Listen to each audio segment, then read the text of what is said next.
নমস্কার শ্রোতা বন্ধুরা, আপনারা শুনছেন গপ্পগুনুর ঠেক। আমাদের আজকের নিবেদন লেখিকা গার্গীর কলমে বৃষ্টি ভেজা প্রেম। গল্প পাঠে লেখিকা স্বয়ং, গল্পের সূত্রধার আমি আইজ্যাক। শুরু করতে চলেছি আমাদের আজকের গল্প। সকাল থেকে খুব বৃষ্টি পড়ছিল, তাই সুভাষ ভাবছিল অফিস যাবে কিনা। ভাবতে ভাবতে অফিসের সময় হয়ে গেছিল। সুভাষ ভাবল মনে মনে, আর ভেবে কাজ নেই, অনেক দেরি হয়ে যাচ্ছে। নতুন চাকরি, অফিসে না গেলে বস খুব বকাবকি করবে। তাই সে আর দেরি না করে তাড়াতাড়ি খেয়ে করে তৈরি হয়ে গেল অফিস যাবার জন্য। বাসে উঠল। বাসে মোটামুটি ভিড় ছিল। বৃষ্টিটা কিছুটা কমেছে, তাই তাছাড়া সোমবার সুভাষ বসার জায়গা পায়নি, তাই সে বাসে দাঁড়িয়ে করে যাচ্ছিল। হঠাৎ লক্ষ্য করে একটি মেয়েকে, যার কোকড়ানো চুল, নীল রঙের কুর্তি, কানে ঝুমকা আর হাতে ঘড়ি, তার কাঁধে ঝোলানো সাইড ব্যাগ। মেয়েটার পিছনটা দেখা যাচ্ছিল, কারণ সে সুভাষের সামনে দাঁড়িয়েছিল। হঠাৎ সুভাষ লক্ষ্য করল মেয়েটির ব্যাগের চেনটি খোলা, আর একটা লোক মেয়েটির ব্যাগের হাত দেওয়ার চেষ্টা করছে। তা দেখে সুভাষ লোকটির কাঁধে হাত রাখে এবং সামনে ঘুরিয়ে চড় একটা থাপ্পড় মারে। সারা বাসের লোক জড়ো হয়। বাস কন্ডাক্টর আগে বলে, মারছেন কেন দাদা, কি হয়েছে? সুভাষ বলে, কি হয়েছে জিজ্ঞাসা করুন ওনাকে কি হয়েছে। উনি এই ম্যাডামের ব্যাগের চেড়ে হাত দিচ্ছিল, আমি নিজে চোখে দেখলাম। এই শুনে মেয়েটিও ওই চোট লোকটিকে মারতে যায়। তখন চোর লোকটি বলে, আর হবে না, আর করবো না। মেয়েটি বলে, আমি এক্ষুনি পুলিশকে ফোন করব। চোর লোকটি বলে, আর হবে না, আমায় ক্ষমা করে দিন। আমার বাড়িতে বৃদ্ধ মা আর আমি কিছুদিন আমি কোনো না কোনো কাজ পাই না। মা ঘরে খুব অসুস্থ, তাই বাধ্য হয়ে দারিদ্রতার শিকার হবার জন্য এ কাজ করি। এরপর থেকে আর হবে না। সুভাষের এসব শুনে খুব মায়া হলো, কারণ তার বাবা কিছু বছর আগে মারা গেছেন। তার মা গ্রামের বাড়িতে একা থাকেন। সে ঘরে একা রোজগার করে, তাই সে বিটেক পাশ করার পর শহরে একটা চাকরি পেয়েছে। সুভাষ মেয়েটিকে বলে, ওর ভুল বুঝতে পেরেছে, ওকে ছেড়ে দিন। সুভাষের কথা শুনে মেয়েটি চোরটিকে ছেড়ে দেয় এবং কন্ডাক্টর চোরটিকে বাস থেকে নামিয়ে দেয়। তারপর বাসে কিছুজন স্টপেজে নেমে যায়। সুভাষ ও মেয়েটি বসার জায়গা পায়, দুজন বসে বাসে। তারপর যে যার জায়গায় বসে থাকে। কন্ডাক্টর বাস ছাড়তে বলে, বাস চলতে শুরু করলো। মেয়েটি সুভাষকে বললে, ধন্যবাদ, আপনি না থাকলে যে কি হতো। সুভাষ বলে, ও ঠিক আছে, থ্যাংক ইউ বলার দরকার নেই, মানুষই তো মানুষের সাহায্য করবে। তারপর মেয়েটি নিজের পরিচয় দেয়, হাই, আমি Monalisa Sarkar, BSc zoology honours, 3rd year student. তারপর মোনালিসা বলে, আপনি? তখন সুভাষ বলে, আমি সুভাষ মিত্র, বিটেক পাস করে এই একটা কোম্পানিতে চাকরি করি। তারপর মেয়েটি বলে, বুঝলাম, বাড়ি কোথায় আপনার? সুভাষ বলে, ঝাড়গ্রাম, এই কলকাতায় পড়াশুনো করছি এবং চাকরিও করছি, তাই বাড়ি ভাড়া নিয়ে থাকি। মেয়েটি বলে, ও আচ্ছা। মেয়েটি আরও বলে, কোথায় নিয়েছেন বাড়ি ভাড়া? সুভাষ বলে, বালিগঞ্জে, বেলিয়াঘাটাতে একটা 1 BHK ফ্ল্যাট নিয়েছি। এবার সুভাষ বলে, আপনি কোথায় থাকেন? মেয়েটি উত্তর দেয়, কালীঘাট। তখন সুভাষ বলে, ও আচ্ছা। মেয়েটি বলে, আমি, বাবা, মা আর দাদা বাইরে আমেরিকায় চাকরি করে দাদা। তখন সুভাষ বলে, ও আচ্ছা। তারপর ওদের কথোপকথন চলতে থাকে। তারপর সুভাষ ভাবলো মেয়েটির নাম্বার নেবে। তারপর আবার ভাবলো যদি কিছু ভাবে। তারপর সুভাষ বলল মেয়েটিকে, আমি একটা জিনিস চাইবো, কিছু মনে করবেন না তো? মেয়েটি বলে, আগে তো শুনি কি চান। তারপর সুভাষ বলে, যদি আপনার নাম্বারটা পাওয়া যেত। মেয়েটি একটু ভাবে, তারপর বলে, আচ্ছা লিখুন। তারপর নাম্বার দেয়। সুভাষ বলে, আচ্ছা সেভ করে রাখলাম। তারপর মেয়েটি, যার নাম মোনালিসা, বলে, এবার আমার কলেজের কাছে চলে এসেছি, বাই, পরে কথা হবে। এ বলে মেয়েটি বাস থেকে নেমে চলে গেল। সুভাষ তারপর কিছুক্ষণ বাসে চুপ করে থাকলো। তারপর সে অফিসে পৌঁছলো। অফিসে আজকে পৌঁছতে তার বেশ বেলা হয়ে গেল। সুভাষের অফিসের বস তাকে ডেকেছে। অফিসের একজন কর্মচারী বলল, সুভাষ বসের ঘরের বাইরে দরজার কাছে গেল। তারপর বসকে বলল, may I come in sir? Boss বলল, ইয়েস কামিন। মিস্টার মিত্র, শুনলাম আপনি নাকি রোজ অফিসে একটু দেরি করে পৌঁছন। সুভাষ বলে, সরি স্যার, আসলে একা থাকি তো, সব কিছু নিজেকে করতে হয়। বস বলেন, দেখুন মিস্টার মিত্র, আমি কোনো এক্সকিউজ শুনতে চাই না, আর যেন এমন না হয়। তারপর সুভাষের হাতে কয়েকটা ফাইল ধরিয়ে বলে, এগুলো আজ রাতের মধ্যে করে দেবেন। সুভাষ বলল, ওকে স্যার। তারপর বেরিয়ে গেল। তারপর বেশ কিছুক্ষণ সময় গেল। তারপর সবাই বাড়ি চলে যেতে লাগলো, কিন্তু সুভাষ কাজ করছিল। অফিসের বস হঠাৎ বাড়ি যাবার জন্য রুম থেকে বেরোয় এবং দেখে সুভাষ কম্পিউটারে বসে ফাইল তৈরি করছে, সব দেখছিল। সুভাষের বস, যার বয়স 57 বছর, চুল কয়েকটা পেকেছে, লম্বা সুন্দর শারীরিক গঠন, কালো স্যুট পরা আর পায়ে মোজা, বুট পরা। লোকটি এমনি রাগী হলেও যারা কাজ করে তাদের জন্য বেশ ভালোই মায়া আছে তার মনে। সুভাষকে টেবিলে টোকা দিয়ে বললেন, মিস্টার মিত্র, আপনি বাড়ি যাননি? সুভাষ বলে, না স্যার, আপনি যে বললেন ফাইলগুলো তৈরি করে দিয়ে তারপরে এই বাড়ি যাব, এগুলো করতে আরেকটু বাকি আছে। বস মানে যার নাম অনিরুদ্ধ বসু, মিস্টার বসু বললেন, আচ্ছা, তাড়াতাড়ি কাজ করে বাড়ি ফিরে যান, কাল কিন্তু অফিসে তাড়াতাড়ি আসতে হবে। তখন সুভাষ বলল, মনে থাকবে স্যার। এই বলে বস চলে গেল। তারপর ঘন্টাখানেক পর সুভাষ বাড়ি ফেরবার জন্য তৈরি হলো। সব কাজ শেষ করে দারোয়ানকে অফিসের চাবি দিল। তারপর বাস স্টপেজের দিকে রওনা দিল। হঠাৎ করে একটা চিৎকার শুনতে পেল, বাঁচাও বাঁচাও। সে যায় দেখতে শব্দটা উঠছে কোথা থেকে।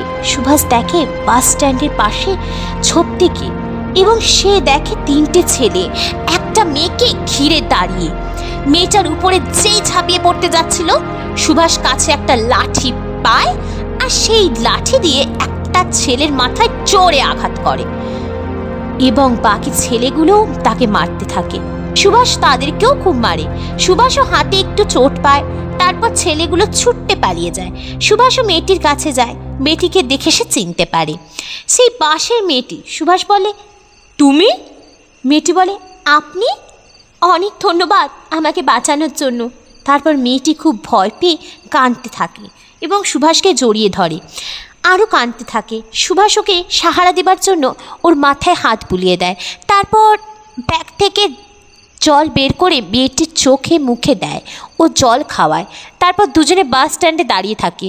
কিছুক্ষণ পর বাস আসে। তারা দুজন বাসে ওঠে এবং বাসের ধারে জানালার সিটটায় মেয়েটিকে বসতে দেয়। সে সাইডে বসে। কিছুক্ষণ চুপ থাকার পর বলে, তুমি ঠিক আছো? মেয়েটি বলে, হ্যাঁ। তারপর সুভাষ বলে, তুমি এত রাতে এখানে কেন? মেয়েটি বলে, কলেজে ছুটি হবার পর আমার বন্ধুরা প্ল্যান করি সিনেমা দেখতে যাব। সিনেমা দেরি করে শেষ হয়। আমার 2 বান্ধবীর বাড়ি দূরে। আমার বাড়ি থেকে ওরা বলছিল আমার সাথে যাবে। আমি বললাম দরকার নেই, আমি একা যাব। মাও বারবার ফোন করছিল। হঠাৎ বাস স্ট্যান্ডে বাসের জন্য অপেক্ষা করছিলাম, দেখি 3টি ছেলে বাইক নিয়ে আমার দিকে বাজে নজরে তাকাচ্ছিল, বাজে কথাও বলছিল। তারপর আমায় জোর করে ঝোপে নিয়ে যায়। আমি অনেক চিৎকার করি, কিন্তু জায়গাটা একটু ফাঁকা, তাই কেউ আসে না। এই বলে মেয়েটি, যার নাম মোনালিসা কাঁদতে শুরু করে। তারপর বাস মোনালিসার বাড়ির সামনে দাঁড়ায়। মোনালিসা ও সুভাষ দুজন নামে। সুভাষ বলে, আমি তোমাকে বাড়ি পৌঁছে দিই। মোনালিসা বলে, না থাক, আমি একা চলে যাব। এই বলে যেই যাচ্ছিল, হঠাৎ পাথরে ধাক্কাকে সুভাষের কোলে পড়ল। দুজনের চোখে চোখ পড়ে। কিছুক্ষণ দুজন স্তম্ভিত ছিল। হঠাৎ সুভাষ বলে, তত দেখতেই পাচ্ছি কেমন একা যেতে পারবে। তারপর সুভাষ মোনালিসাকে বাড়ি পৌঁছে দেবার জন্য গেল। মোনালিসার বাড়ি পৌঁছে ওর মা অপেক্ষা করছিল। হঠাৎ কলিং বেলের আওয়াজ শুনে ওর মা বলে, যাই। তারপর দরজা খুলে মোনালিসার মা বলে, কী রে, এত দেরি? আর তোর চোখ মুখের কী অবস্থা? তারপর সুভাষ সামনে যায়, দিয়ে মোনালিসার মাকে বলে, আমি সুভাষ। তখন মোনালিসার মা বলে, ঠিক চিনলাম না তো বাবা। তারপর সুভাষ বলে, ও আপনি চিনবেন না। মোনালিসার মা বলে, কি হয়েছে বাবা, আমায় একটু খুলে বলো তো। তারপর সুভাষ সব ঘটনা মোনালিসার মাকে বলে। মোনালিসার মা বলে, তুমি না থাকলে যে কি হতো বাবা, অসংখ্য ধন্যবাদ, ভেতরে আসো। সুভাষ বলে, আজ দেরি হয়ে গেছে, অন্য দিন আসবো। এই বলে সুভাষ চলে যায়। তারপর মোনালিসার মা মানবিকা দেবী মোনালিসাকে ঘরে নিয়ে যায় এবং বলে, এর জন্য বলি 7টার মধ্যে ঘরে ঢুকতে। তোর বাবা অফিস থেকে এসে খেয়ে করে ঘুমোচ্ছে, যদি জানতে পারে তাহলে তোকে আর পড়াশুনো করাবে না, সোজা বিয়ে দিয়ে দেবে। তারপর মোনালিসা ঘরে গিয়ে ফ্রেশ হয়, খেয়ে করে শুতে গেল। তারপর ওর ঘুম এলো। হঠাৎ রাতে আবার ওই বাজে ঘটনার কথা মনে পড়ল। সে উঠে জল খুলে চোখ মুখে জল দিল আর বিছানায় শুয়ে হেলান দিল। হঠাৎ মোনালিসার মনে পড়ল সুভাষের কথা। সে ভাবলো ফোন করবে, তারপর ভাবলো এত রাতে ফোন করা কি ঠিক? তারপর অনেক ভেবে সে ফোন করলো। সুভাষ তখন সবে ফ্রেশ হয়ে খেয়ে শুয়েছে। ফোন বেজে উঠল, দেখলো মোনালিসা। সুভাষ ভাবলো এত রাতে মোনালিসা কি হলো আবার? সুভাষ ফোন ধরলো। সুভাষ বলল, হ্যালো। মোনালিসা বলল, হ্যালো, আমি মোনালিসা বলছি। তারপর আরও বলল, ওই যে আমাকে বাঁচালেন আজকে গুন্ডাদের হাত থেকে।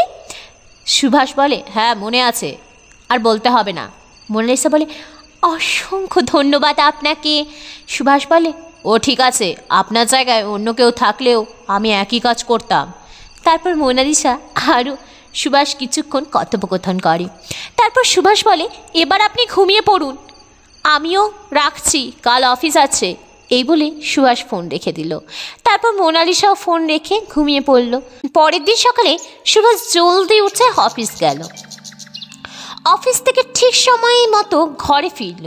তারপর খেয়ে দিয়ে শুতে গেল। হঠাৎ মোনালিসার কথা মনে পড়ল। সুভাষ ফোন করলো। মোনালিসা তখন সবে খেয়ে দিয়ে শুয়েছে। সে ফোন তুলে বলল, হ্যালো। সুভাষ বলল, হ্যালো, আমি সুভাষ বলছি। হ্যাঁ বলুন। কেমন আছেন? ভালো।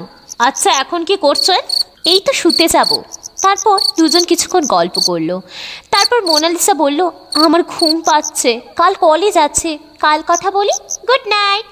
এই বলে ফোন রেখে দিল। বেশ কিছুদিন এমন চললো। একদিন শনিবার রাতে সুভাষ আর মোনালিসা এমনি কথা বলছিল।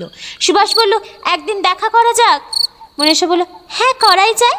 কাল রবিবার, আমার অফিস ছুটি। হ্যাঁ আমারও কলেজ ছুটি, তাহলে বেশ, কাল দেখা হচ্ছে। তারপর সুভাষ বলল, কোথায় দেখা করবে? মোনালিসা বললে, নন্দনে, সিনেমা দেখতে যাওয়া যায়। কি সিনেমা দেখতে পছন্দ করো? মোনালিসা বলে, অ্যাকশন, ঘোস্ট, রোমান্টিক। তখন সুভাষ বলে, বেশ, তাহলে দুপুরে দুটোই শোতে দেখব। তখন মোনালিসা বলে, বেশ। তারপর গুড নাইট বলে সুভাষ ফোন কেটে দেয়। পরদিন সকালে মোনালিসা সুন্দর গোলাপি রঙের একটা কুর্তি, চোখে কাজল, কপালে ছোট্ট লাল টিপ, কানে ঝুমকো আর চুলে শ্যাম্পু করেছিল বলে চুল ছেড়ে গেল। হাতে গোলাপি ঘড়ি ও হাতে ব্যাগ নিয়ে রেডি হলো। মোনালিসার মা বলল, এত তাড়াতাড়ি খেয়ে নিয়ে এই ভর দুপুরবেলায় এত সেজেগুজে কোথায় যাচ্ছিস? মোনালিসা বলে, মা একটু অদিতিদের বাড়ি যাচ্ছি। ওর মা বলে, আচ্ছা যা, কিন্তু 7টার মধ্যে ঘরে ফিরে আসবি। মোনালিসা বলে, আচ্ছা মা। এই বলে সে রওনা দিল। তারপর নন্দনে পৌঁছলো। তারপর সুভাষকে ফোন করলো, বলল, কোথায় আপনি?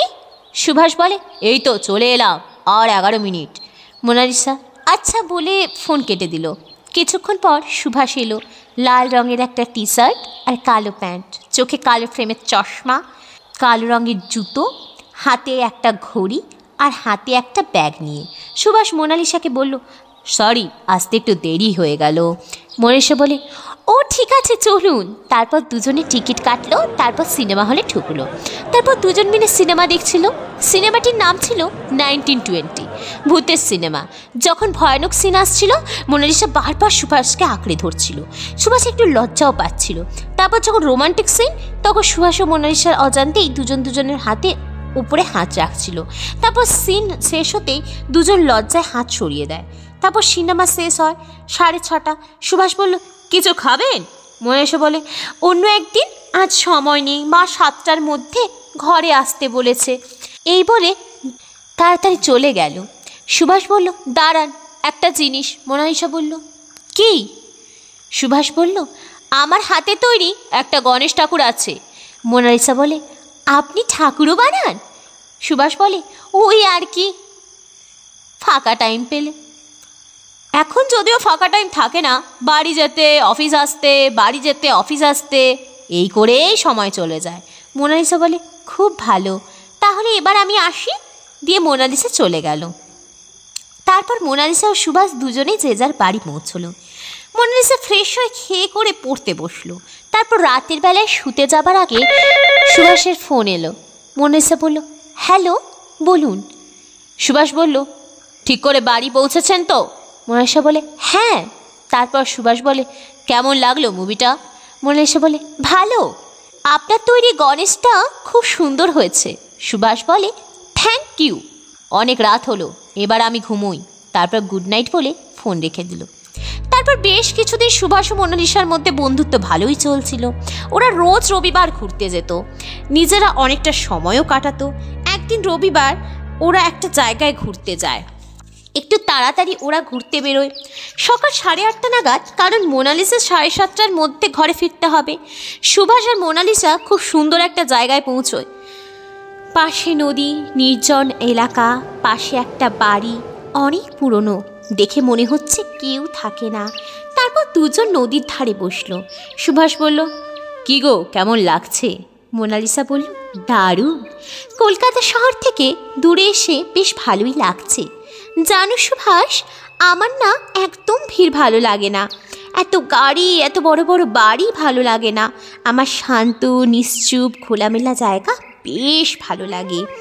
তারপর সুভাষ বলে, হ্যাঁ, আমারও ভালো লাগে নিশ্চুপ জায়গা, নদীর পার। জানো মোনালিসা, আমার বাড়ি গ্রামে। আমার দাদু ছিল বড় জমিদার, পরে কিছু সমস্যার জন্য জমিদারি হারিয়ে ফেলে, কিন্তু বাড়িটা ছিল আমার। কিছু জমি আমাদের আর বাড়ি আমাদের জন্য রেখে দেয়।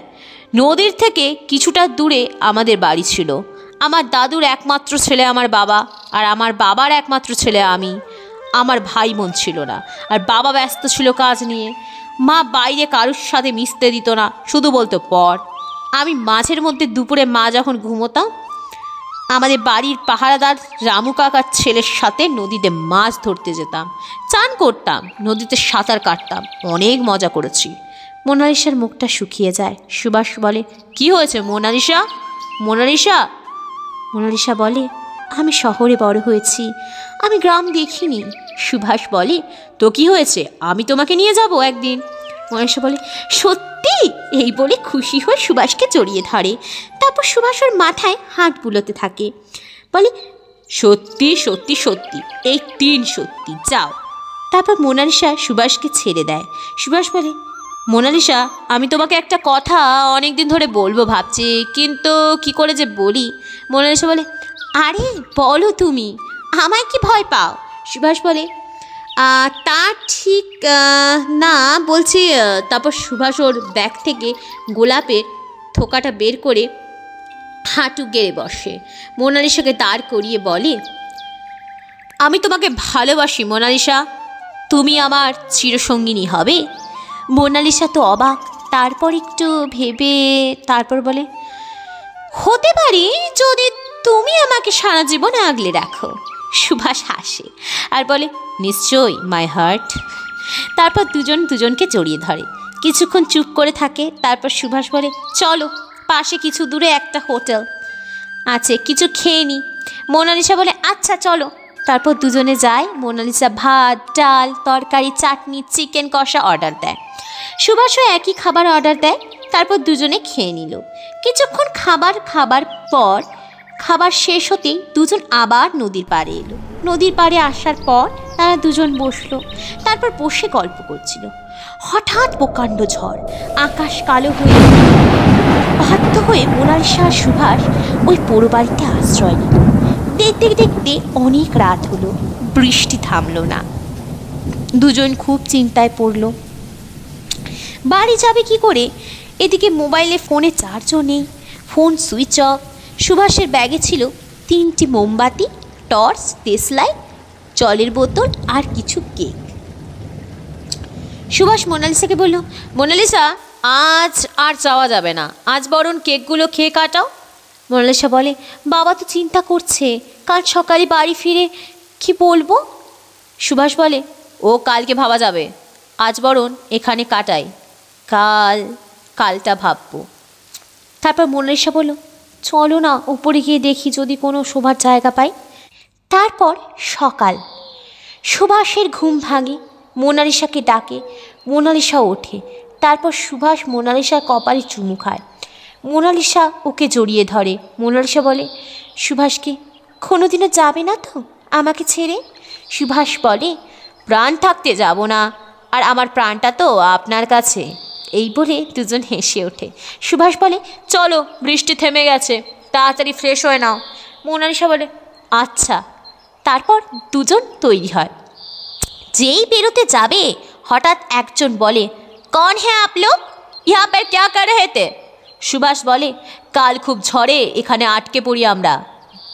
দুজন লোকটি বলে, হাম ইস ঘর কা কেয়ারটেকার হুঁ রামলাল, हमारी इजाजत के बिना तुम लोग कैसे यहाँ आया? সুভাষ ও মোনালিসা রামলালকে অনেক বোঝানোর চেষ্টা করে, কিন্তু রামলাল কোনো কথাই শোনে না। চিৎকার করে গ্রামের লোক ডাকে। গ্রামের লোকেরা ছুটে আসে ও সুভাষ ও মোনালিসাকে বলে, তোমরা এখানে কেন? সুভাষ বললে, মোনালিসা ও কিছু না, সব ঘটনা আমরা বলছি। দিয়ে সুভাষ সব ঘটনা বলে। গ্রামের একজন লোক বলে, জুয়ান ছেলে মেয়ে একটা ঘরে রাত কাটানোর মানে আমরা বুঝি না। তখন সুভাষ বলে, দেখুন আপনারা ভুল ভাবছেন, আমরা নিরুপায় হয়ে এসেছিলাম। গ্রামের লোকেরা বলে, যখন রাত একসাথে কাটিয়েছো তাহলে তো তোমাদের বিয়ে করতে হবে। সব শুনে মোনালিসা ঘাবড়ে গেল। সুভাষ তখন বুঝতে পেরে মোনালিসাকে বলল, ভয় পেও না, আমি আছি তো।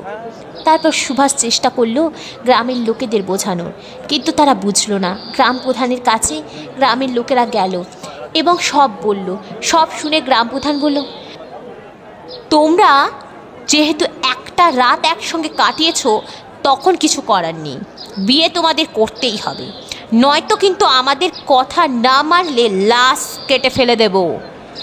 এটা আমাদের গ্রামের সম্মানের ব্যাপার। তোমাদের দেখে বাকি ছেলেমেয়েরা কী শিখবে? শহরের ছেলেমেয়ে বাবা মার পয়সা আছে দেখে যা খুশি তাই নিজেদের মনে করেছো। এসব আরও অনেক কথা বলে মোনালিসা এসব শুনে ভয় কাঁদতে শুরু করে।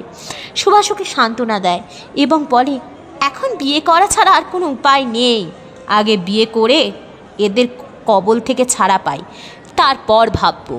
তারপর সুভাষ ও মোনালিসা বিয়ের জন্য গ্রামের লোকেরা আয়োজন করে। সুভাষ খুব সুন্দর একটা জামা আর ধুতি, মাথায় টোপর আর কপালে চন্দনের ফোঁটা লাগিয়ে তৈরি হলো। বিয়ের জন্য ওকে দেখে যেন মনে হচ্ছে কোনো রাজকুমার। এদিকে মোনালিসা লাল বেনারসি, কানে গলায় হাতে গয়না ও কপালে চন্দনের টিপ, মাথায় মুকুট পরে বিয়ের জন্য প্রস্তুত হলো। একটা কালী মন্দিরের সামনে ওদের বিয়ে ঠিক হলো। দুজন যখন দুজনের সামনে দাঁড়ালো, দুজনের থেকে চোখ ফেরাতে পারল না। হঠাৎ গ্রামের মোলল আদেশ দিল, বিয়ে শুরু করো। তারপর বিয়ে শুরু হলো। বিয়ের সমস্ত নিয়ম মেনে সম্পূর্ণ হলো বিয়ে। শেষে সিঁদুর দান হলো এবং সিঁদুর পরে মোনালিসাকে এত উজ্জ্বল লাগছিল, সুভাষ তাকিয়েই রইল। তারপর পুরোহিত বলল, আজ থেকে তোমরা স্বামী স্ত্রী। তারপর মোড়ল বলল, এরপর তোমরা বাড়ি যেতে পারো, আজকে বিকেলে তোমাদের গাড়িতে করে তোমরা রওনা দিও। তারপর দুপুরে খাওয়া দাওয়ার পর মোড়লের কথা অনুযায়ী ওরা রওনা দিল। বিকেলে ওরা কলকাতায় পৌঁছলো। সুভাষ বলল, মোনালিসা তুমি ঠিক আছো তো? মোনালিসা বলল একটু ভয় পেয়ে, হ্যাঁ, কিন্তু এবার কি হবে সুভাষ? বাবা যদি জানতে পারে? সুভাষ বলে, কোনো ব্যাপার না, আমি রাজি করাবো। তারপর দুজন মোনালিসার বাড়ি গেল। মোনালিসা ঘরের কলিং বেল টিপল। মোনালিসার মা বেরোলো, উত্তেজিত হয়ে বলল, দুদিন কোথায় ছিলি তুই? আমি তোর বাবা জানিস তোকে কত খুঁজেছি, খুঁজে না পেয়ে, তোকে ফোনে না পেয়ে তোর বাবা থানায় কমপ্লেন করেছে। তারপর হঠাৎ মোনালিসার মা মোনালিসার কপালে সিঁদুর লক্ষ্য করে তারপর বলে, এগুলো কি? মোনালিসার মা মোনালিসাকে বলে, তুই কি আমাদের শান্তিতে থাকতে দিবি না? এই বলে যেই ওর গালে থাপ্পড় মারতে যাবে, হঠাৎ সুভাষ মোনালিসার হাত ধরে তারপর মোনালিসার মাকে বলে সব ঘটনা। মোনালিসার মা সব শুনে তারপর মোনালিসা ও সুভাষকে ঘরে ডাকে। সুভাষ আর মোনালিসাকে বসতে দেয়। তারপর হঠাৎ সিঁড়ি থেকে মোনালিসার বাবা নেমে এসে দাঁড়ায় এবং এসব দেখে খুব রেগে যান এবং বলেন, এগুলো কি মোনা? এসব এই ছেলেটাকে? সুভাষ সব বলতে যায়। মোনালিসার বাবা বলে, তুমি চুপ করো, আমি মোনার কাছ থেকে শুনবো। তারপর মোনালিসা সব ঘটনা তার বাবাকে বলে। সুভাষ ও মোনালিসার বিয়ে কি করে হলো, কি করে সুভাষ মোনালিসা আলাপ, সুভাষ কিভাবে তার প্রাণ বাঁচায়। মোনালিসার বাবা সব শুনে কিছুক্ষণ চুপ থাকে। মোনালিসার মা বলে, কি হলো, তুমি চুপ কেন? তারপর মোনালিসার বাবা বলেন, দেখো মোনা, আমি বুঝলাম সুভাষ ভালো ছেলে, কিন্তু আমাকে ওর সম্পর্কে কিছু জানতে হবে। এসব বলার পর সুভাষকে মোনালিসার বাবা তার বাড়ির কাজ, পরিবার সব সম্পর্কে জানে। তারপর মোনালিসার বাবা বলেন, দেখো সুভাষ, মোনালিসা আমার একমাত্র মেয়ে। ওর দাদা বাইরে চাকরি করে, আমি নিজে সেন্ট্রাল গভর্নমেন্টের উঁচু পদে চাকরি করতাম। আমাদের সমাজে একটা রেপুটেশন আছে, যেখানে তুমি সামান্য প্রাইভেট কোম্পানিতে জব করো। আমি শুনেছি ভালোবাসো তুমি মোনাকে অনেক, কিন্তু ভালোবাসা থাকলে সব হয় না, ভালোবাসা সব নয়। ভালোবাসা তো মাত্র কিছুদিনের, টাকার অভাবে ভালোবাসা জানালা দিয়ে চলে যায়। ভালোবাসা বাদ দাও, মোনাকে আমি অনেক আদর মানুষ করেছি। তুমি যদি চাও মোনাকে বিয়ে করতে, তাহলে তোমাকে 1 মাসের মধ্যে সেন্ট্রাল গভর্নমেন্টে চাকরি পেতে হবে। মোনালিসা এইসব শুনে বলে, বাবা শুনো না। মোনালিসার বাবা বলে, তুই থাম মোনা, যদি সত্যি আমায় ভালোবাসিস তাহলে আমার কথা সুভাষকে বল যেন ও রাখে। সুভাষ সব শুনে তারপর বলে, আমি রাজি আপনার শর্তে। আমি মোনাকে ভালোবাসি মন থেকে, আর আমি চাই না যে ও আপনার অমতে আমাকে বিয়ে করুক। আমি 1 মাসের মধ্যে গভর্নমেন্ট জব পেয়ে দেখাবো। তারপর মোনালিসার বাবা বলে, good good, very good boy. আর যদি না পারো? সুভাষ বলে, তাহলে মোনালিসার সাথে আমি কোনো সম্পর্ক রাখবো না। যতদিন না আমি সরকারি চাকরি পাচ্ছি, মোনালিসার সাথে কোনো সম্পর্ক রাখবো না। এই বলে সুভাষ সবাইকে বিদায় জানিয়ে মোনালিসার বাড়ি থেকে পেরিয়ে চলে যায়। মোনালিসা আটকানোর চেষ্টা করে, কিন্তু সুভাষ চলে যায়। সেই দিন মোনালিসা খুব কান্নাকাটি করে। মোনালিসার মা বুঝতে পারে, বলে, চিন্তা করিস না, সব ঠিক হয়ে যাবে। মোনালিসা বলে, মা তুমি বাবাকে বোঝাও না। মোনালিসার মা বলে, দেখ তোর বাবা তোকে খুব ভালোবাসে, আর তুই তো জানিস তোর বাবা কীরকম একগুঁয়ে মানুষ। তুই জানিস মোনা, তুই যখন ছোট ছিলি আমি তোকে বকতাম, তোর বাবা উল্টে আমাকে বকতো। তোর জন্য খাবার টেবিলে সব সময় বড় মাছের পিসটা রাখতে বলতো। তোর জ্বর হলে আমি সারা রাত জাগতাম, কিন্তু তোর বাবা অফিস থেকে এসে তোর সেবা করত, সারা রাত জলপট্টি দিত, ঘুমোতো না। তারপর মোনার মা আরও বলে, দেখ মা মোনালিসা, তোর বাবা তোকে খুব ভালোবাসে, সে যা করবে তোর ভালোর জন্যই। তুই চাস কি তোর বাবাকে কষ্ট দিতে? মোনা বলে, না মা। তারপর মা বলে, বেশ, তাহলে বাবা বলছে যা তা মেনে নে আর খেয়ে নে, পাগলি মেয়ে আমার। তারপর মোনালিসা খেয়ে নেয়, কিন্তু রাতে তার সুভাষের কথা মনে পড়ে। সে অনেক ফোন করে সুভাষকে, কিন্তু সুভাষ মোনালিসাকে হোয়াটসঅ্যাপ, ফেসবুক পেজ সব থেকে ব্লক করে দিয়েছে। মোনালিসা অনেক কাঁদে। দেখতে 30 দিন কেটে গেল, সুভাষ আর এলো না। মোনালিসার বাবা এদিকে তার বন্ধুর ছেলে অনুব্রত চ্যাটার্জি, যিনি বিদেশের থেকে ডাক্তারি পড়ে এসেছেন, বাবা মার একমাত্র পুত্র, তার সাথে বিয়ে ঠিক করে। মোনালিসার বাবা বলে, দেখ মোনা, তুই বিয়েতে রাজি নোস, কিন্তু আমি সুভাষ নামক ছেলেটিকে যে সময় দিয়েছি তা তো ফুরিয়েছে। আর সে যদি সত্যি ভালোবাসতো তোমাকে, একবার হলেও ফোন করতো, দেখা করতো। ফালতু ছেলে। তুমি আমার কথা শুনো, ছোটোবেলা থেকে যা চেয়েছো তাই তোমায় দিয়েছি, এবার আমি তোমার কাছে চাইছি। মোনালিসা আর কি করে, বাধ্য হয়ে রাজি হয় বাবার কথায়। কিছুদিন পর মোনালিসা আর অনুব্রতর বিয়ে হয়। অনুব্রত ও মোনালিসার বিয়ের পর অনুব্রত ও মোনালিসা আমেরিকায় চলে যায়। মোনালিসার বাবাও খুব কষ্ট পায় ওর চলে যাবার জন্য, মোনালিসাও কষ্ট পায়। তারপর অনুব্রত ও মোনালিসা বিদেশে নিজেদের সংসার শুরু করে। অনুব্রত ছেলেটির স্বভাবে খুব কম কথা বলে, সারাক্ষণ কাজ নিয়ে ব্যস্ত থাকে, কিন্তু মোনালিসাকে সময় কম দেয়। মোনালিসা ঘরের কাজ করে এবং বর্তমানে এমএসসির জন্য আমেরিকার একটি কলেজে ভর্তি হয়। অনুব্রতর মা বাবা ও মাঝের মধ্যে হাসে, তারা মোনালিসাকে খুব ভালোবাসে। আস্তে আস্তে মোনালিসা কিছুটা সুভাষকে ভুলে যায়। অনুব্রত একদিন রাতে কাজ করে ফেরে, তারপর সে একা ঘরে গান শুনছিল আর অনুব্রত চোখ দিয়ে জল পড়ছিল। মোনালিসা তার লক্ষ্য করে এবং বলে, কি হয়েছে তোমার? অনুব্রত বলতে চায় না। তারপর মোনালিসা বলে, বলো না, আমায় বন্ধু ভাবতে পারো। তারপর অনুব্রত মোনালিসাকে জড়িয়ে ধরে বলে, জানো মোনালিসা, আমি একটা মেয়েকে খুব ভালোবাসতাম। আমরা দুজন একই কলেজেই পড়তাম, কিন্তু পরে জানতে পারি আমার একটা বন্ধুর সাথে ও প্রেম করে। আমি অনেক জানতে চেয়েছিলাম, তুমি কেন আগে বলনি? ও বলল, বলার কি আছে, তুমি আমার এনজয়মেন্ট ছিলে, আর কিছু না। তারপর আমি আর কোনো মেয়েকে ভালোবাসতে পারি না। আমি বিয়েও করতে চাইনি, কিন্তু বাবা মায়ের কথা ভেবে করি। মোনালিসা সব শুনে অনুব্রতর প্রতি করুণা হলো। তারপর বলল, জানো অনুব্রত, সারা জীবনে একটা কাহিনী থাকে এবং সবার জীবনেই তা থাকে। প্রত্যেকটা মানুষের জীবনেই একটা কাহিনী থাকে, আমার আছে। তারপর সব বলে মোনালিসা অনুব্রতকে। অনুব্রত সব শুনে তারপর বলে, চিন্তা করো না, আমি তো আছি। অনুব্রত তারপর বলে, আচ্ছা মোনা, আমরা নতুন করে সব কিছু শুরু করতে পারি না? মোনা বলে, হ্যাঁ, চেষ্টা করলে সব হয়, কিন্তু দেখো আগে আমরা ভালো বন্ধু হই। তারপর অনুব্রত হাসে আর বলে, যথাজ্ঞা ম্যাডাম। তারপর দুজন দুজনকে জড়িয়ে ধরে, তারপর ঘুমিয়ে পড়ে।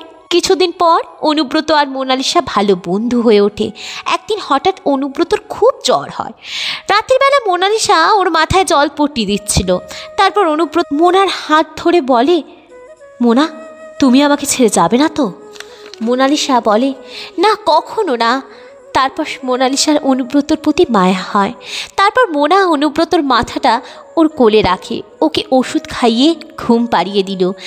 তারপর সকালবেলা অনুব্রত অফিস যাওয়ার জন্য রেডি হলো। মোনালিসা ওকে টিফিন করিয়ে দেয়।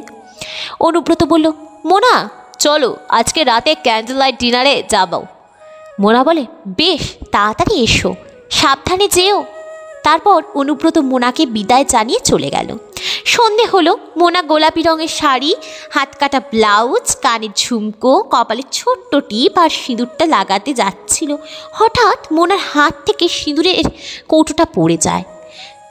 মোনার মনটা ভয়াত্মক হয়ে ওঠে। তারপর সে দুগ্গা দুগ্গা বলে সিঁদুর পরে।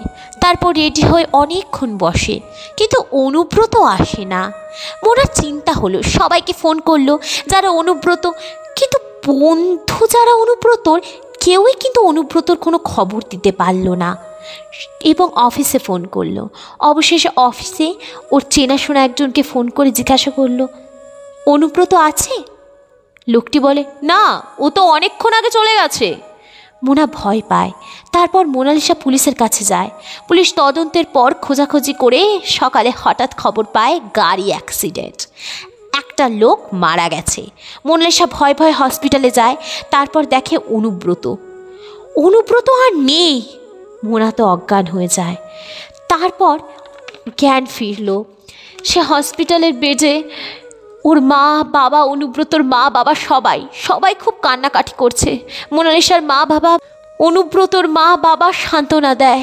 তারপর পুলিশ কিছুদিনের পর তদন্ত করে জানতে পারে হাই স্পিডে ড্রাইভিংয়ের জন্য এমন ঘটনা। তারপর বেশ কিছুদিন পর মোনালিসার মা বাবা, অনুব্রতর মা বাবা সবাই ইন্ডিয়াতে চলে আসে। তারপর অনুব্রতর মা বাবা কেউ না থাকায় মোনালিসাকেই নিজের মেয়ের মতো দেখতে শুরু করলো। মোনালিসার মা বাবা একসঙ্গে সবাই থাকতে শুরু করে। ইন্ডিয়াতে ফিরে এসে মোনালিসা নতুন একটা চাকরি জয়েন করলো। মোনালিসার মা বাবা, অনুব্রতর মা বাবা সবাই যেহেতু একসঙ্গে থাকতে শুরু করে, তাই মোনালিসা সবার নয়নের মণি হয়ে ওঠে। তাছাড়া মোনালিসা তো সবারই প্রিয় ছিল। মোনালিসাও তাদের দেখভালের দায়িত্ব নেয়। সেও অনুব্রতর মা বাবাকে নিজের মা বাবার মতনই ভাবতে থাকে এবং নিজের মা বাবা অনুব্রতর মা বাবাকে একসঙ্গে রাখে। একদিন হঠাৎ খুব বৃষ্টি। মোনালিসা ভাবছিল যাবে কিনা অফিসে, কিন্তু নতুন অফিস না গেলেও অনেক কথা শোনাবে। তারপর মোনালিসা কিন্তু করে অফিসের জন্য তৈরি হয়, বেরিয়ে পড়ল। তারপর অফিসে পৌঁছে অফিসের কাজ করার পর বাড়ি ফেরার পথে হঠাৎ দেখলো 3 জন লোককে ফলো করছে। ও তাড়াতাড়ি হাঁটার চেষ্টা করলো, কিন্তু পারল না। লোকগুলো হঠাৎ ওকে চারিদিকে ঘিরে ধরলো। ও ভয় চিৎকার করে উঠল। ও চোখ ভয় বন্ধ করে দেখলো হঠাৎ জোরে একটা লাঠির আওয়াজ ও শব্দ। চোখ খুলে দেখলো একটা লোক ওই 3টে ছেলেকে প্রচুর মারছে। তারপর লোকগুলো ভয় পালিয়ে যায়। তারপর লোকটি যেই হাত বাড়িয়ে তুলতে গেল, মোনালিসার লোকটির মুখ দেখে অজ্ঞান হয়ে গেল। তারপর জ্ঞান ফিরে দেখলো সেটা আর কেউ নয়, সুভাষ। সুভাষ বলল, এখন তুমি কেমন আছো? মোনা কিছু বলতে পারল না। তারপর বলল, ওরা পালিয়ে গেছে, আর ভয় নেই, একটু বসো, শান্ত হও। তারপর সুভাষ মোনালিসাকে জল দিল। তারপর বলল, কেমন আছো মোনা? মোনালিসা বলল, যেমনই থাকি, তোমার কি? থ্যাংক ইউ আমাকে বাঁচানোর জন্য। তারপর সুভাষ বলে, এখনও রেগে আছো মোনা আমার উপর? মোনালিসা বলে, রেগে থাকার কি আছে বলো? তুমি তো আমার সাথে সেদিন থেকেই কোনো যোগাযোগ রাখতেই চাওনি। সুভাষ বলে, জানো মোনা, আমি চাইনি তুমি তোমার বাবা মাকে কষ্ট দাও। আমি জানি দূরে থেকেও ভালোবাসা যায়। আমি জানতাম যে এত জলদি গভর্নমেন্ট জব পাওয়া যায় না, অসম্ভব। তাই আমি তোমার থেকে সরে আসি। আমার প্রতি তোমার দুর্বলতা কাটাতে চেয়েছিলাম, বুঝলে? আর তুমি কি ভাবলে মোনা, আমি তোমাকে ছেড়ে দিয়েছি? আমি যখন জানতে পারি তোমার বিয়ের খবর, তখন থেকে আমি এই দুনিয়া ছেড়ে দিই। মোনালিসা বলে, মানে? সুভাষ, মানে হলো আমি তোমার সঙ্গে থাকতে শুরু করি, কিন্তু আড়ালে। মোনা হাসে, বলে, ভুলভাল কথা বাদ দাও, বলো এখন কি করো? সুভাষ বলে, এখন অসহায় মেয়েদের রক্ষা। মোনা বলে, এমন মজা ভালো লাগছে না, অনেক রাত হলো, এবার বাড়ি যেতে হবে। তারপর সুভাষ বলে, আচ্ছা চলো আমি এগিয়ে দিই। মোনা বলে, আচ্ছা চলো। তারপর দুজনে রওনা দেয়। মোনা পিছনে ফিরে সুভাষকে বিদায় জানাতে যায়। হঠাৎ দেখে সুভাষ নেই। তারপর সকালে আবার মোনালিসা অফিসের জন্য তৈরি হয়। অফিস যায় বিকেলে। যেই বাড়িতে সন্ধেবেলায় ফিরবে বলে রওনা দেয়, হঠাৎ দেখে সুভাষ। মোনা বলে, কি গো, তুমি এখানে? সুভাষ, আমি তো এখানেই থাকি। মোনা বলে, মানে? সুভাষ বলে, কিছু না, চলো চা খাওয়া যাক। তারপর দুজন চা খেতে যায়, কিছুক্ষণ গল্প করে। তারপর সুভাষ বাড়ি যাওয়ার জন্য মোনালিসাকে এগিয়ে দেয়। বেশ কিছুদিন এমন করে কাটে। তারপর মোনা একদিন ঠিক করে অফিস ছুটির পর সুভাষের বাড়ি যাবে। দিয়ে মোনা তারপর একদিন অফিস ছুটির পর সুভাষের বাড়ি যায়। দেখে বাড়িতে তালা দেওয়া, ভাঙা চোরা দেওয়ালগুলো খসা। মোনা অবাক হয়। কিছুটা দূরে একটা বাড়ি দেখতে পায়। ও দরজায় ধাক্কা দেয়। তারপর একজন মধ্যবয়স্ক বেরোয়। বলেন, কে আপনি? মোনা বলে, আমি মোনালিসা। এই যে আপনাদের সামনে একটা বাড়ি আছে না, ওখানে সুভাষ মিত্র বলে একটা ছেলে তার মাকে নিয়ে থাকে, তারা কোথায় গেছে? লোকটি কিছুটা অবাক হয়ে বলে, সুভাষ মিত্র? ও তো 5 বছর আগে দুনিয়া ছেড়ে চলে গেছে। মোনার মাথায় আকাশ ভেঙে পড়ে। মোনা বলে, কে? দুনিয়া ছেড়ে চলে গেছে? মানেটা কি? কী সব বলছেন? লোকটি বলে, হ্যাঁ, শুনেছি কোন বড়লোকের মেয়েকে ভালোবাসতো, তো মেয়েটার বাবা মেনে নেয়নি, তাই ছেলেটিকে অনেক কষ্ট পেতে হয়। এদিকে ছেলেটির বাড়িতেও অনেক সমস্যা হয়। মাকে নিয়ে একা থাকতো, তো মাকে নিয়ে চলে আসে তারপর কলকাতায়। তারপর নাকি ভালো চাকরি পায়নি, তাই মেয়েটির বাবা তাকে আমেরিকায় বিয়ে দিয়ে দেয়। তার জন্য ছেলেটি গায়ে আগুন লাগিয়ে আত্মহত্যা করে। অনেক বাঁচানোর চেষ্টা করে, কিন্তু পারেনি। তারপর ওর বৃদ্ধা মা সেই শোকে পাগল হয়ে যায়। তারপর মোনা বলে, আচ্ছা আমি চলি। এই বলে মোনা তাড়াতাড়ি বাড়ি চলে এলো। তারপর এসব শুনে মোনা কিছুটা ভয় পায়। সারা রাত কিছু খেতে পারল না সে। যখন সে এসব শুনল, তারপর অনেক ক্লান্তির পর সে ঘুমিয়ে পড়ল। হঠাৎ সে দেখল সুভাষ। সুভাষ বলে, কি মোনা, কি হলো? তখন ঘড়িতে রাত 3টে। সুভাষ বলে, ভয় পেও না মোনা, আমি মরে গেছি, কিন্তু আমার আত্মা তোমায় খুব ভালোবাসে। তাই তোমার বিয়ের খবর শুনে আর ঠিক থাকতে পারলাম না, দুনিয়া ছেড়ে চলে গেলাম। তারপর সুভাষ বলে, এখন আমি মুক্তি পেলাম। আমি যতক্ষণ না তোমাকে কথাগুলো বলতে পারতাম, আমার মুক্তি ছিল না। বিদায়। জানার আগে একটা কথা বলি মোনা, তুমি পারলে মেয়েদের স্বনির্ভর হবার জন্য কোনো একটা সংস্থা খুলো, কারণ দেশের মেয়েরা সুরক্ষিত নয়, তাই তারা পুরুষ দ্বারা অত্যাচারিত হয় বিভিন্নভাবে। তোমার বাবা একজন পুরুষ, কিন্তু তুমি যদি নিজের কিছু করতে, তাহলে হয়তো আমাদের সম্পর্ক মেনে নিতেন। তাছাড়া তোমাকে যে পুরুষ নির্যাতন করতে গেছিল, তাদের দমন করার জন্য তুমি ক্যারাটে শিখতে, তাহলে তুমি নিজেই নিজের রক্ষা করতে। আমাকে তোমার প্রয়োজন হতো না, কাউকেই প্রয়োজন হবে না। মেয়েরা নিজেই স্বাবলম্বী হয়ে উঠবে। তাই বলছি, তুমি একটা স্কুল নামক প্রতিষ্ঠান খুলো, যাতে নারীরা শিক্ষিত হয়ে নিজের পায়ে দাঁড়াতে পারে। তার সাথে ক্যারাটের জন্য ও শিক্ষার ব্যবস্থা করো, যাতে নিজের রক্ষা নিজেরা করতে পারে। এবার আমার সময় হয়ে গেল Mona. Mona, I love you. বিদায়। এই বলে সুভাষ চলে গেল। মোনালিসার ঘুম ভেঙে গেল। সে কান্নায় ভেঙে পড়ল। তারপর বেশ কিছুদিন গেল। মোনালিসা একটা বাচ্চাদের স্কুল খোলে ও তার সাথে ক্যারাট শেখার জন্য ব্যবস্থাও রাখে। স্কুলের নাম রাখে সুভাষ প্রকল্প বিদ্যালয়। তারপর অনেক বছর পর মোনালিসার বাবা, মা, শ্বশুর, শাশুড়ি প্রয়াত হন। মোনালিসার একটি ছোট্ট ছেলে সন্তান দত্তক নিল এবং তার নাম দেয় সুভাষ। এইভাবে মোনালিসা তার সংস্থা ও তার ছেলে সুভাষকে জড়িয়ে সারা জীবন কাটাতে শুরু করে। তারপর যখন বেশ কিছু বছর পর সুভাষ বড় হয়, মোনালিসা তাকে সব বলে। সুভাষ সব শুনে কেঁদে ফেলে এবং মা ছেলে দুজনকে আঁকড়ে ধরে, কাঁদতে থাকে এবং জানালার পানে চেয়ে থাকে, আকাশের মেঘ দেখতে থাকে।